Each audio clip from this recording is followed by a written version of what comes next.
There are so many things that Justin Trudeau is terrible at.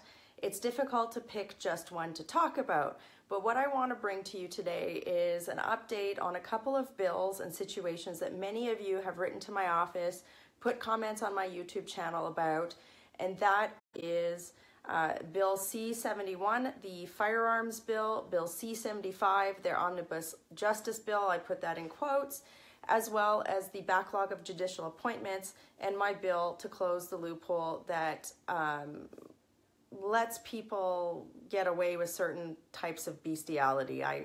Sorry we have to talk about this again today. So let's talk about where all these things are at. So Bill C-75 is an omnibus bill. That means that it is a giant piece of legislation that mixes, I think it's hundreds of pages long. It mixes together a bunch of different topic areas, and the goal of putting an omnibus bill through is to just kind of ram it through Parliament. And sometimes you need to do that, but on this situation here, there are so many disparate pieces of legislation that the Liberals are doing this so that it's not going to face a lot of scrutiny in the House of Commons.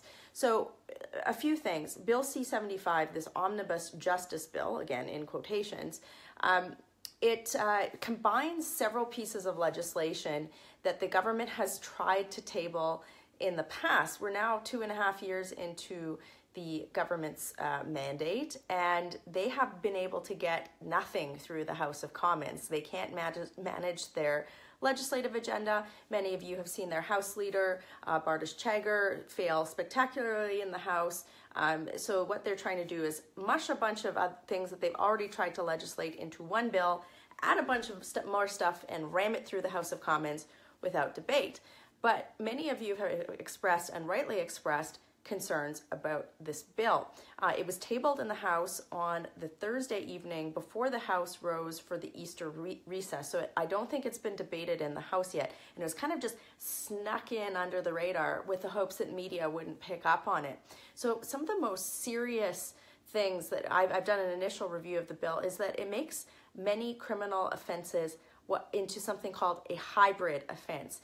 And in many situations, that could result in lighter sentences for some really serious crimes. So some of the things that this bill proposes to make into a hybrid sentence are things like terrorism-related offenses such as possession of explosives and making property available for terrorist purposes. I could spend a whole hour just telling you about some of those criminal offenses, but what you've got here is the Liberals tabling a bill to essentially, and the way I read it, give lighter sentences for some really serious crimes.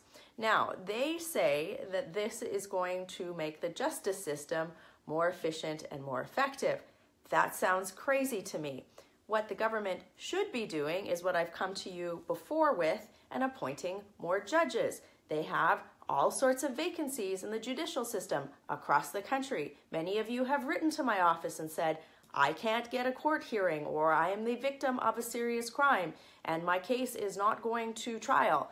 I came to you with a family in my riding who were the victims. They had 2 of their family members were allegedly murdered. Their trial was 29 months away from when charges were pressed, and that essentially is within something called the Jordan Principle, which means that 30 months, these cases can be thrown out. We've seen many applications of the Jordan Principle and this is a Supreme Court ruling that happened in 2016, I believe. We've seen many applications of the Jordan Principle in Canada for serious crimes. So you'd think, rather than trying to be soft on terrorists by making the potential sentences lighter, that perhaps they should just bring these cases to justice by hiring some judges. That seems smarter to me, but no. So I'll be coming to you with a lot more updates on this bill as it becomes debated, but there's an intersection here with another bill that the government has tabled, and that's Bill C-71, the Firearms Act. Now, what I find interesting about this bill is that the Liberals are once again, they're using this bill to create a backdoor gun registry, which once again, that didn't work so well when they tried this, like 20 or 30 years ago at this point in time. It was a $1 billion boondoggle, and it really didn't make our streets any safer. And the Liberals are trying to conflate the regulatory and permitting system that we have in Canada on firearms with the United States. I have had many videos here. I have talked to you about the process that I've gone through to become a law-abiding firearms owner. It is not like ordering a latte. You can't just walk into somewhere and get a gun. For me, it took almost a year of specialized training and courses, very strict operating circumstances on how you have to store and handle firearms. We are not the United States. But what they've done with this bill is say, you know what, we're going to be really tough on Canadian law-abiding firearms owners, but with Bill C-75, we're going to give lighter sentences for terrorist-related offenses. We're not going to appoint any judges. And, oh, by the way, we're also not going to do anything about gang violence in communities like Surrey or dealing with the problem of importation of illegal handguns. So, I mean, this is such a liberal response to justice, right? Like think about this. There is nothing in here that protects victims or the victims of crime or prevents any sort of crime. It's just, I don't even have words sometimes with how ineffective these people are and how much worse off they make our country. But in all of this, I thought the silver lining in Bill C-75 was that finally the government would deal with the bestiality loophole that I've talked to you about. Once again, I don't want to be talking to you about bestiality. It's disgusting. But the Supreme Court ruled in 2016 that a man who had put peanut butter on his stepdaughter's genitals and got the family dog to perform a sex act on her, that was not bestiality because it didn't involve a penetrative act.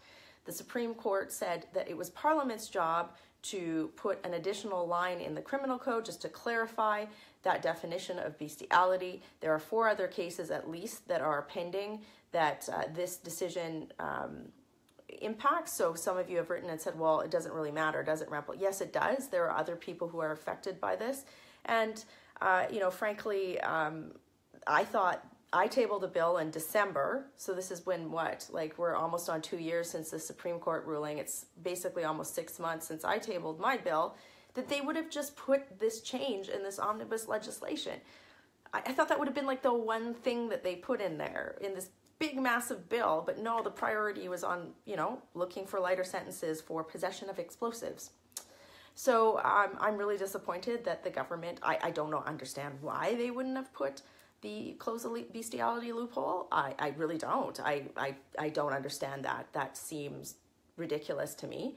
I do have a petition started to close this. I'll post the link up at the top of this page. I encourage you to sign it. I can't believe I have to have a petition to do this. It seems like a no-brainer. It seems like something that would pass through the House of Commons unanimously, but hey, here we are. So that's your update. I'll bring you more, but you've got Bill C-75, which is an omnibus bill that smushes a bunch of legislation that they haven't been able to pass through the House, even though they have a majority. It adds a bunch of language around hybrid offenses or making certain offenses hybrid offenses, which could lead to lighter sentences, stuff that would make, you know, lighter sentences for terrorist-related offenses. Then you've got C-71, which is making life more difficult for law-abiding firearms owners by creating a backdoor gun registry and not doing anything about things like gang violence in Surrey or the importation of illegal handguns, and it did not close the bestiality loophole. So that's the update on the Minister of Justice's portfolio. Seems like a big fail to me. And while I'm being slightly glib here, this is a failure that has a human face and a human cost. The victims of crime that are being underserviced by this and the risk that this makes to the Canadian public is something that the Liberals need to be held to account for, which we will be doing in debate in the House of Commons. And I hope that we will be holding them to account in October 2019 as well. Working hard for you in Calgary. Have a great day.